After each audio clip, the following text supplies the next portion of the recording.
So I guess this is our introduction to Tistino, because we didn't know who she was.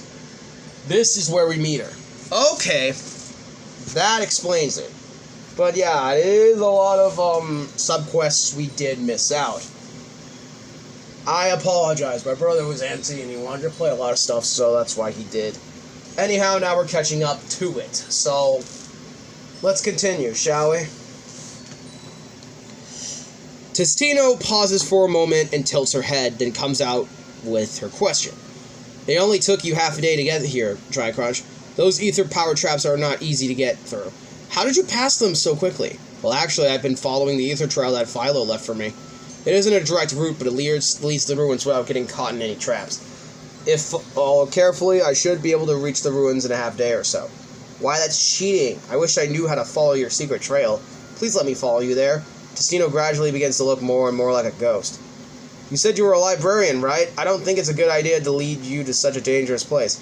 Even for the guild leader, this is a pretty heavy mission. I don't know if you'll be able to protect yourself. As a matter of fact, I'm not sure if I'll make it home alive. Don't worry about me. Despite my appearances and being a librarian, I am a battle mage that specializes in collection of rare and dangerous grimoires. It is made with or uses ether. Then I can manipulate it. I think the incidences occurring at the ruins are being caused by the power of that grimoire. If we can us get to that book, we can solve all this. If you can just get me to the ruins, I'll take care of the rest. I'm not sure about you being able to take care of everything when we get there, but I think I'll be able to get the both of us there. I agree to let her come with me and begin checking both of our equipment. Okay, everything looks to be in order. Let's move out. I'll take the rear and make sure nothing creeps up on us. Wait, what? I turn around and see Tistino hanging upside down with a rope caught on her foot. If you wouldn't mind giving me a hand. Yep. There we go. What is this place? I don't remember entering any building, but for some reason, we were now wandering around in an unusual structure. Can't see the forest anymore. Seems that there are no ruins after all, but the grimoire itself is the ruins. The grimoire is transforming the world's ether to reconstruct a part of its own world right here. This place won't let you turn back. We have to keep going forward. Their ether is being united with that of our world to create a parallel world. It appears that the grimoire is a means of using ether to transform the world. Not really sure what you're trying to say, but Philo and False are here. The people from your guild are here, but on a different page. If you like, from here there is nothing we can do to help them. There is also no way for us to leave. It's quite possible that the traps outside were created by somebody thinking them up. What, you're saying that now we're the ones that need rescuing? Just as the rumor stated, this grimoire is extremely dangerous. The more time that passes, the more complicated things are going to get. I wouldn't usually do this, but I am going to log the grimoire into the library's collection here. Logging just the original grimoire should make the parallel world disappear along with all the unpleasant things that come from it. Even though she's speaking far more clearly than before, I can't understand a word of what she's saying. Are you going to log the grimoire in the library's collection? Yes, I'm going to open the door to the vault for forbidden works. Going to need a lot of ether to do this. Usually I would be able to do this with the combination of my ether and the world's ether. However, there is only a catalyst I brought with me. Your ether and my ether in here. Oh, and the ether that the grimoire has transformed, which we can't use. I'm going to need you to give as much ether as you can. I also need to use your body as a container for all the ether. I'm not sure what I have to do, but if it's going to get us out of here, be my guest. Thanks. I noticed this a little while ago when we entered, but the amount of ether in your body must be several thousand times the amount I brought in the catalyst. And the fact that your body can hold so much ether is really extraordinary. I'm going to need you to hold my hand in order to use your ether and the ether from the catalyst. I tell Tistino that's not a problem, and hold out my hand. Her hand is a little cold, but it's a normal, delicate little hand. Here goes. I'm going to transfer all my ether over to you now. You're going to feel a connection of our consciousnesses much more than you would experience in a conductor. But don't worry. Just then her ether filled with her consciousness, and all of her memories rush into me.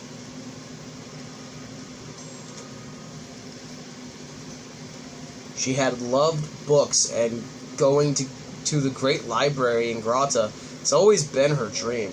She had poured countless hours into studying all the intricacies of ether so that she can become a librarian in Grata. She had shown such great ability at the examination to become a librarian that she was chosen to work with the Vault of Forbidden Works. I'm sorry, I may have stretched the truth when I said that I was a normal person. But you also. A blinding light suddenly bursts out from her body. The ray of light starts in the center, spreads both upwards and downwards as if cutting her body in half. Requesting permission to log Forbidden Works storage number 00156975 World Degeneration. I'm sorry, Dry Crunch. I'll make sure to repay you. Tistino whispers something, but I, in the state of being mixed in with her ether, continue to connect her with her consciousness. She may also be in touch with my consciousness. My head has started to feel overloaded with all the information that has been crammed into it. I begin to lose consciousness, and the moment before I pass out, I think I see what looks like Tistino with her head lowered.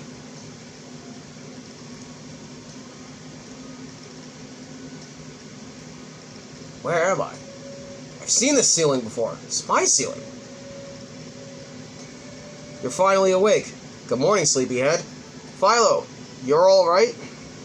Yep, thanks to you and Tistino. I was stuck with Lord Falsa and the others in that strange place, and then suddenly it just exploded. Then you and Tistino appeared right in front of us. Tistino told us everything that happened. She was worried about you, but said that she had to go back to Grata to take care of some formal logging duties. She gave me this armlet to give you as a thank you gift. She said that it came out of your body. That's pretty weird, right? Not sure what that is about, but she was okay, right?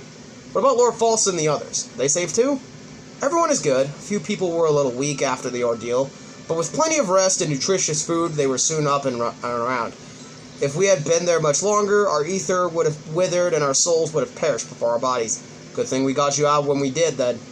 You okay, though? You were the only one who passed out. You were gone for like a whole 5 days. 5 days? Yep, Tistino said that you passed out because she had used too much of your ether. Doesn't look like you've lost all that much ether, though. Her ether was pretty unusual. It's like they were up to something suspicious in Grata again. Well, anyway, it's good to have you back. If you're hungry, I'll fix you something. Actually, I am pretty hungry, and my throat is as dry as the Regavos Desert. I'll make some stew, as your stomach probably can't handle anything too solid. Just relax there. As Philo makes her way into the kitchen, I begin thinking about Tistino. Ever since connecting with Tistino's consciousness, I can feel the flow of ether she felt throughout my body. The armlet must have something to do with that. When the time comes, I'll try it on. I have a strange feeling that it'll bring me closer to her. Oh, Dry Crunch, I forgot to mention that Tistino left you a letter. If you ever come to Grata, let's talk in person. Now that we know each other's memories, I don't know what we would talk about. But I guess we could start by writing each other.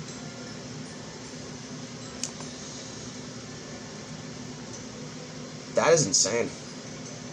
Well, next one's clerics, so let's see it.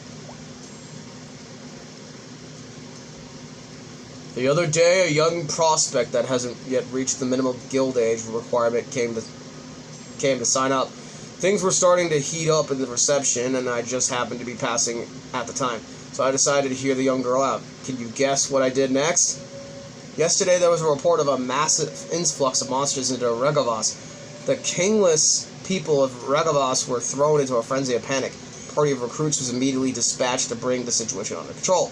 Lord Falsa declared that he would personally take command of the expedition force, which really boosted the morale of the recruits. The battle is almost about to begin. In an eerily silent calm before the storm, Falsa begins telling a story. The girl has an older sister that she's very close with. One day, her sister, who was soon to be married, went out into the forest to gather some fruit, but was attacked by a band of monsters and fell into a critical state of unconsciousness. Usually her sister would travel to the forest alone, but this particular day she was accompanied by the young girl. She was desperately wanted to spend time with her sister, so the young girl followed her in the forest knowing that it was dangerous. Lo and behold, they were attacked by a band of monsters, and the sister sacrificed herself so that the girl could flee safely. That is one of the saddest stories I've ever heard.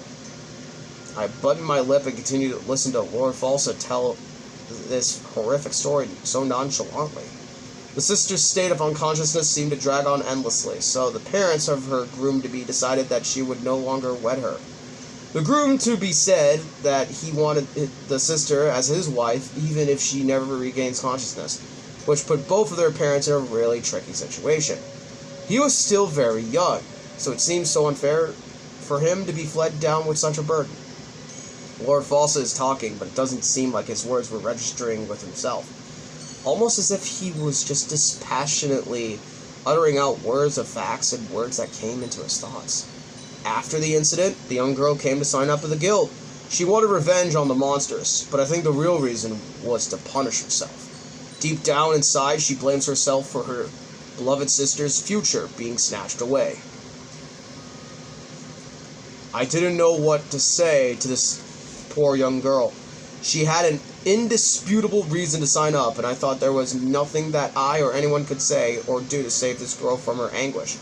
Felt nothing but deepest empathy for this poor girl who had been the victim of such a tragic fate.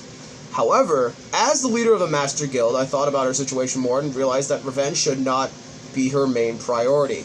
I told her that I thought unconsciously she might be trying to find a way out of the situation without doing what she should really be done. Alright, I guess we'll see how this thing ends in the next video. See you guys later. Peace and crispy. And I gotta say before I end off, this is a lot of dialogue. God damn.